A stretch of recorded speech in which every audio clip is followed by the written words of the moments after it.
Does your baby choke and sputter at the breast and you don't know what's wrong because there's the milk? Why isn't the baby latching? What could be going on? That is an oversupply. Sometimes the letdown is so fast. It's like having that baby drink from a fire hose, and they are too little to handle that. So I'm here to talk to you about how we can help that oversupply, what is the balance, how we can control it, and help our babies get back to the breast. I'm Jen, I'm an IBCLC and nurse practitioner, and I'm here to help you on your journey to breastfeeding. Okay, oversupply.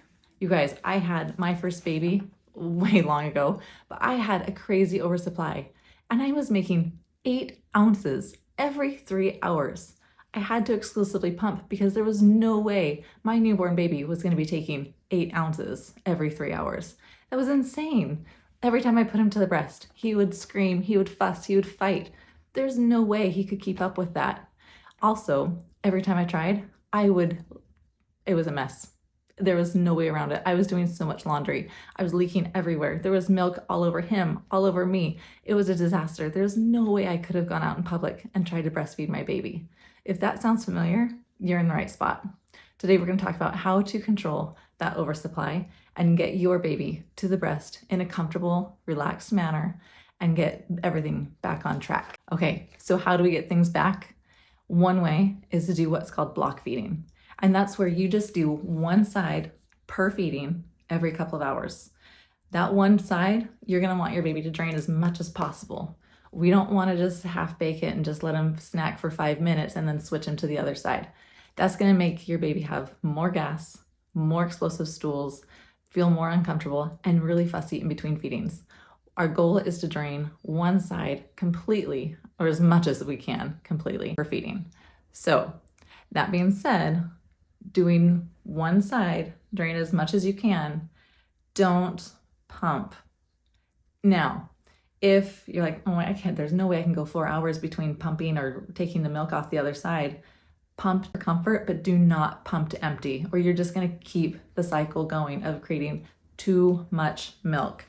So if you can keep your baby on one side completely for one full feeding, switch him the next feeding 2 to 3 hours later, your supply is going to regulate a lot better.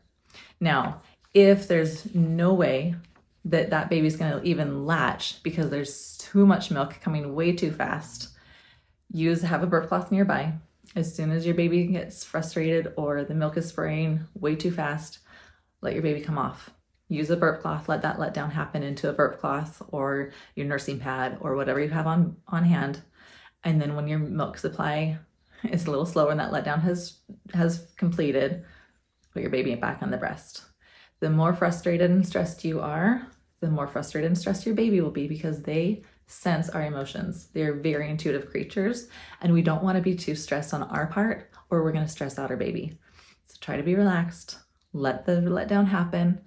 Let your baby go back to the breast when they're ready, when they're calm, and then finish off the feeding. One other way you can help with your breastfeeding baby is to go in a laid back position where you lay reclined either on a chair, a sofa, the couch, your bed, however you need to do, but do it in a reclined setting where your baby's on top of you. That gravity will help that milk not flow directly into their mouth, creating choking, gagging, and whatnot. It's going to allow your baby to regulate that flow a little bit better so they're more comfortable and confident with that milk flow. You are going to get a little messy. Put a towel behind you because any milk that doesn't go into them is going to go on you. So be prepared for a little bit of a mess while your baby gets more comfortable with that flowing milk, and it'll get better over time. I promise. One other thing, when you're having an active letdown and you are about to drown everyone, you're doing a little pressure against your nipple will help calm that letdown and keep that milk inside the breast, which can be a huge relief so that you're not spraying everywhere. That being said, Hakas, as amazing as they sound, can really increase your supply to the point where you might be in a vicious cycle. You might think, oh my gosh, I have so much milk on this side while the baby's latched over on this side. I don't want to waste all that milk. I'm going to put a Haka on there to catch it. That's just signaling to your body to keep making double the milk. Everything you take from that Haka, because you don't want to waste that milk, is just going to signal to your body to make that much more milk.